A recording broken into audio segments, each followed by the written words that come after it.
মা দুনিয়াতে আসার আগে আব্বাকে হারিয়েছি, আব্বাকে পাই নাই। আজকে আব্বার কবর জিয়ারত করার জন্য আপনাকে নিয়ে আসলাম। আজকে আপনিও আমাকে ছেড়ে দুনিয়া থেকে চলে গেলেন। আমি কোথায় থাকবো, কার কাছে থাকবো, আমি কার গলায় ধরে ঘুমাবো? এভাবে কান্নাকাটি করতেছি।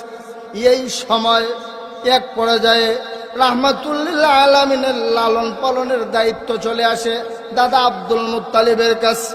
কিছুদিন পর দাদা আব্দুল মুত্তালিব ইন্তেকাল করলেন।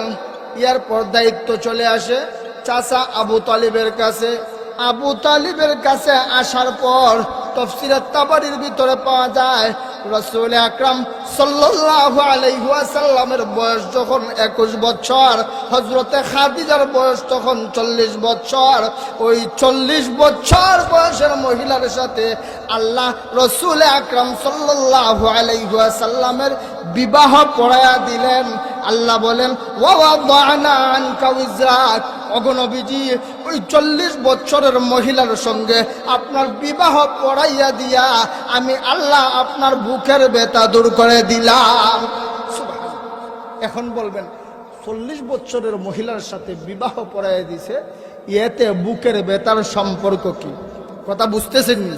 বুঝার চেষ্টা করেন। আলোচনা ধারাবাহিক আলোচনা, এলোহাতারি কোনো আলোচনা চলবে না। প্রশ্ন আসে 40 বছরের মহিলার সাথে আল্লাহ রাসূল আকরাম সাল্লাল্লাহু আলাইহি ওয়াসাল্লামের বিবাহ পড়ায় দিলেন, তাতে বেতার সম্পর্ক কি? আল্লাহ যে বলছেন ওয়াদানা আনকা উযরাক, আমি আল্লাহ তো আপনার বুকের ব্যথা দূর করে দিছি, আমি আল্লাহ তো আপনার কষ্ট দূর করে দিছি। এখানে কিভাবে ব্যথা দূর হলো? আল্লাহর রাসূল সাল্লাল্লাহু আলাইহি ওয়াসাল্লামকে যে আল্লাহ বলছেন, আল্লাহ কোন জিনিসটা ইশারা করছেন? আল্লাহ বুঝাতে চাইছেন নবী গো, আর কিছুদিন পরে আমি আল্লাহ আপনাকে নবুয়ত দেব। নবুয়ত দিলে পরে আপনার জন্য দুইটা জিনিস দরকার। একটা হচ্ছে ক্ষমতা দরকার, দ্বিতীয় হচ্ছে টাকা দরকার। আপনার তো টাকাও নাই, ক্ষমতাও নেই। টাকা না থাকলে, ক্ষমতা না থাকলে সমাজের সম্মান থাকে? কথা কয় না, সম্মান থাকে। আল্লাহ বলেন ওগো নবীজি, আপনাকে যখন আমি নবুয়ত দেব, আপনি যখন মানুষের কাছে ইসলামের দাওয়াত নিয়ে যাইবেন, তখন তো আপনার ক্ষমতা দরকার, তখন তো আপনার পাওয়ার দরকার, তখন তো আপনার টাকা দরকার। আপনার তো পাওয়ারও নাই, টাকাও নাই, কোনোটাই নাই, কিন্তু এইগুলো তো আপনার নবুয়ত পাওয়ার জন্য দরকার। এই জন্য আমি আল্লাহ এমন এক মহিলার সাথে আপনার বিবাহ পড়াইয়া দিলাম, যার চেয়ে বড় শিল্পপতি মক্কার জমিনে আর একজনও নাই। আমি আল্লাহ ওই মহিলার সাথে আপনার বিবাহ পড়াইয়া দিয়া আপনার ব্যথা দূর করে দিলাম। সুবহানাল্লাহ। এবার বুঝে আসছেন কিভাবে? যেমন একটা পাওয়ার আছে না, আপনার কাছ থেকে যদি একজন মানুষে টাকা নেয়, কর্জা বা ঋণ নেয়, হ্যাঁ কি মনে করেন আপনার সাথে গলা উঁচু করে কথা বলতে পারবো? কথা কেনা কথা বলতে পারবে? পারবে না, কারণ আপনার কাছে সে নুন খাইছে। সেম কন্ডিশন মক্কার এমন কোন মানুষ নাই যে হযরত খাদিজার কাছ থেকে টাকা পয়সা নিয়ে ব্যবসা করে না, এমন কোন মানুষ নেই।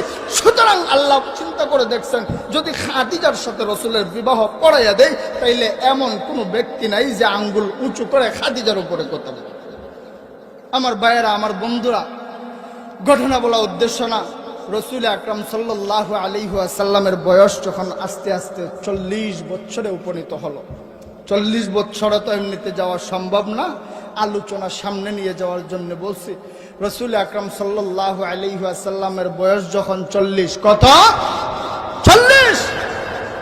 রাসূল আকরাম সাল্লাল্লাহু আলাইহি ওয়াসাল্লাম তখন রাতের বেলা যা স্বপ্নে দেখেন, সকালে তা বাস্তবে পেয়ে যান। সুবহানাল্লাহ। রাতের বেলা যা স্বপ্ন দেখেন, সকালে তা বাস্তবে পেয়ে যান। এইরকম দেখতে দেখতে রাসূল আকরাম সাল্লাল্লাহু আলাইহি ওয়াসাল্লামের মধ্যে একটা পরিবর্তন চলে আসছে, একটা চিন্তা এসে গেছে। কি আশ্চর্য বিষয়, আমি রাতে স্বপ্নে যা দেখি সকালে সব বাস্তবে পেয়ে যাই। কি আশ্চর্য বিষয়। রাসূল আকরাম সাল্লাল্লাহু আলাইহি ওয়াসাল্লাম এক পর্যায়ে গোত্র থেকে, জাতি থেকে, পরিবার থেকে, সমাজ থেকে আলাদা হয়ে একা একা ধ্যানমগ্ন অবস্থায় থাকেন। রাসূল আকরাম সাল্লাল্লাহু আলাইহি ওয়াসাল্লাম শেষ পর্যন্ত একা একা ধ্যানমগ্ন থাকার জন্য হেরা গুহাকে নির্বাচন করে নিলেন।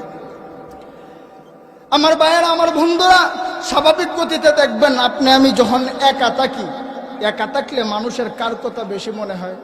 যে বেশি প্রিয় না যে দুশ্মন? কথা কেন? যে বেশি প্রিয় না যে দুশ্মন? যে প্রিয় তার কথা মনে পড়ে।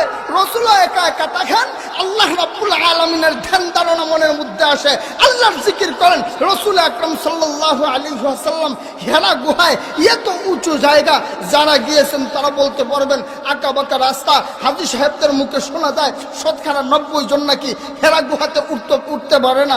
এমন জায়গাতেও সেই সময় হযরত খাদিজা রাদিয়াল্লাহু তাআলা আনহার বয়স প্রায় 65 থেকে 70।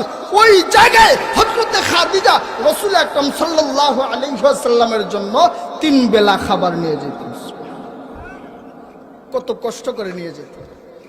আর বর্তমান সমাজের অবস্থা, অনেক স্বামী স্ত্রীর ঘরে তো এমন হয় একজন আরেকজনের জারুহিটা করে, এরকম আছে, অ্যাভয়েলেবল এরকম করতেছে। কিন্তু কেমন স্বামী আর কেমন স্ত্রী? 65 থেকে 70 বছরের মহিলা স্বামীর জন্য এত দূরে, এত উঁচু জায়গায় বা খাবার নিয়ে যায়।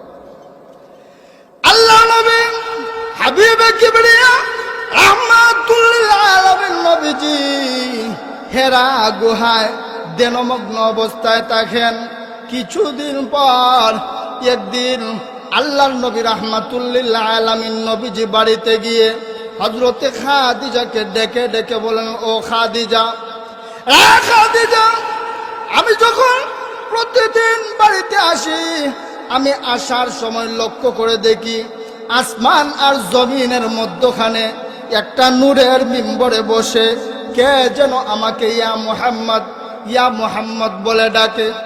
রে খাদিজা, আমার ভয় হয়, কে আমাকে ডাকে? হযরতে খাদিজা বলেন, স্বামী, আমি আপনাকে চিনি গো, আমি আপনাকে চিনি। আপনি দুনিয়া